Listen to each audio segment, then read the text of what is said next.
Hi there, welcome to my YouTube channel. This is Tina from tinahills.com, and in this video I want to discuss with you how Kali and Saturn, or Shani as we know him in Vedic cosmology, how are they connected? Okay, so we know Saturn and Kali are Saturn is Kali's consort in the Dashamavidyas.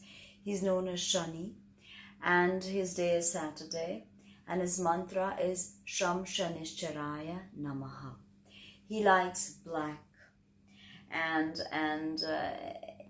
his keywords are contraction, restriction, and boundaries.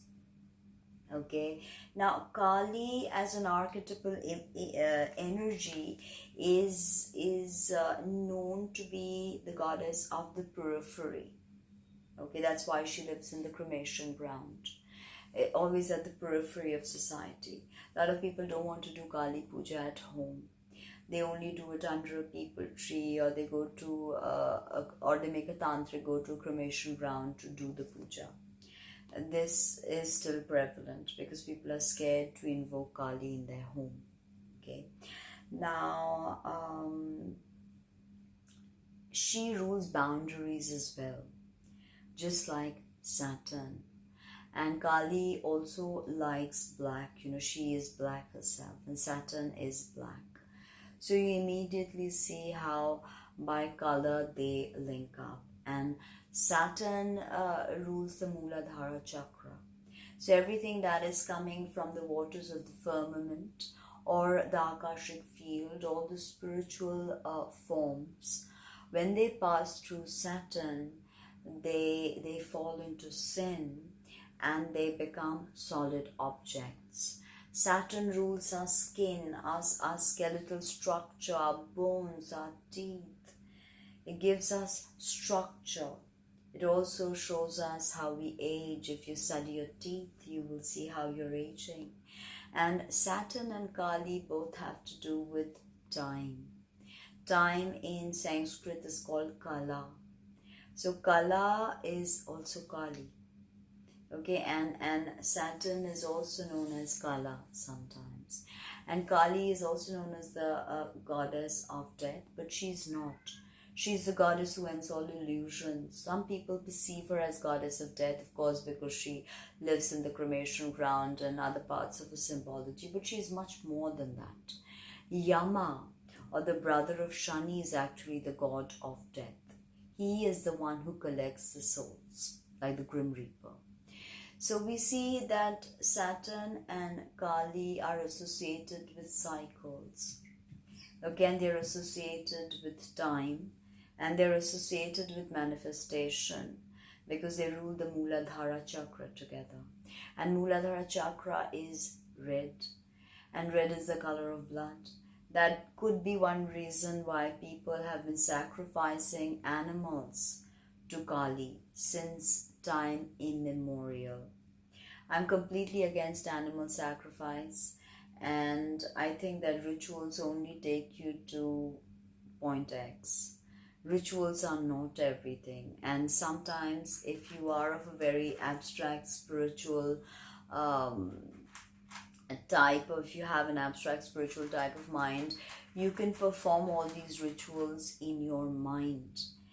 In some esoteric traditions, this is called Manas Puja, where everything, all the rituals happen in your mind, in your meditation. You actually concretely manifest it.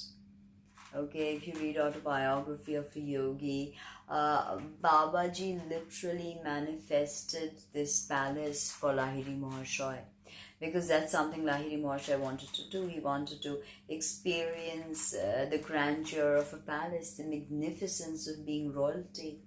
And Babaji, out of sheer tapas, his Ichha Shakti, manifested this beautiful palace. So this is all about solid manifestation. Saturn is, it's about the 3D world and the mastery of the 3D world.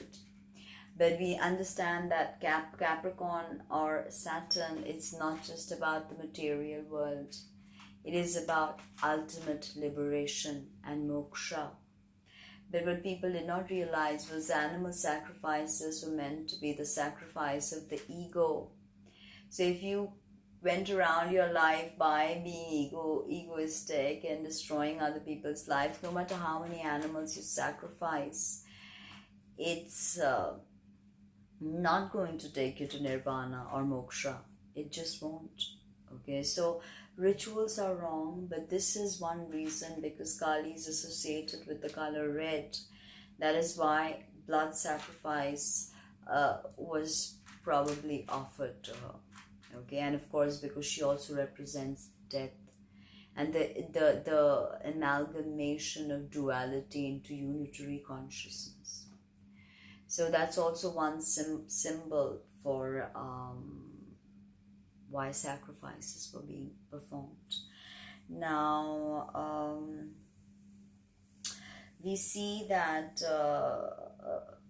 Kali and Saturn, if worked with on Saturdays, can end all the afflictions that have to do with your Saturn, okay, natal or transiting Saturn or Saturn transits, okay, or Sarisatis.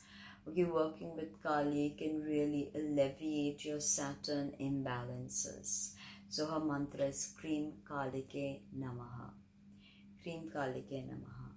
So just by chanting this on Saturday with Shamshanishcharaya Namaha, mantra is nothing but sound science. So a lot of your Saturn problems can be taken care of by these mantras. So thank you very much.